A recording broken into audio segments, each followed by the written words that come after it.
Love is Blind, Germany Season 2 reveals which blind dates became forever unions and which pod promises crumbled post-reveal. Love is Blind, Germany Season 2 followed the familiar format of singles from all over the country dating blind in pods without seeing each other, forming emotional connections, getting engaged, and then deciding whether to marry after meeting in person and spending time together in the real world. As with several Love is Blind editions, not all pod couples stood the test of reality. So, if you have been wondering which couples are still together and whose love story ended before it could begin, here is all you need to know. Jose and Gunnar developed a special connection during their pod dates, where an open connection led them to grow closer and become engaged. Despite the obstacles they faced, their connection persisted. Gunnar was initially hesitant about having kids, but after the show, he softened his stance. He is not rushing into fatherhood but is no longer entirely opposed to it, showing relationship flexibility and growth. By the finale, they eventually said yes and got married, becoming the first couple of Season 2 to tie the knot. The duo is still married and living happily together. Just days ago, they posted on Instagram, showing off their matching intertwined pod tattoos, a reflection of where their journey began. From their social media posts, it is safe to say their affection has grown post-show, another sign that their marriage is going strong.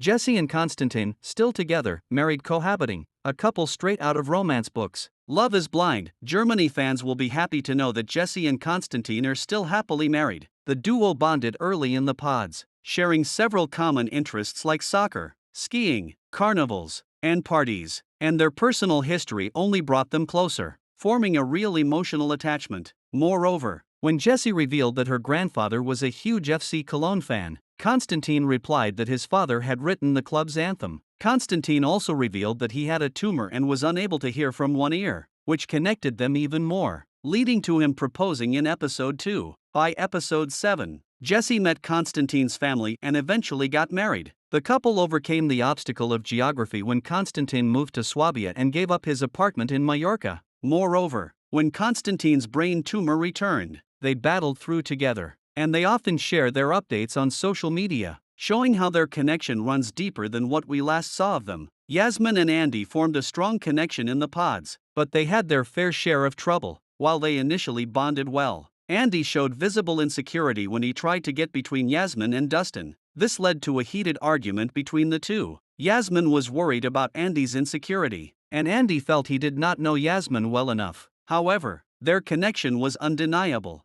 and they decided to go forth with the wedding. At the podium, Andy said yes, but Yasmin decided to say no. She opened up about struggling to understand Andy, as well as having concerns about authenticity and trust in their relationship. They had a heart-to-heart later on and decided to end things mutually. But during the Love is Blind, Germany Season 2 reunion, things took a deflating turn when they accused each other, with Yasmin claiming Andy would use ChatGPT to write his replies. Now, both seem to be living happily single, enjoying their life from what we see on their respective social media accounts.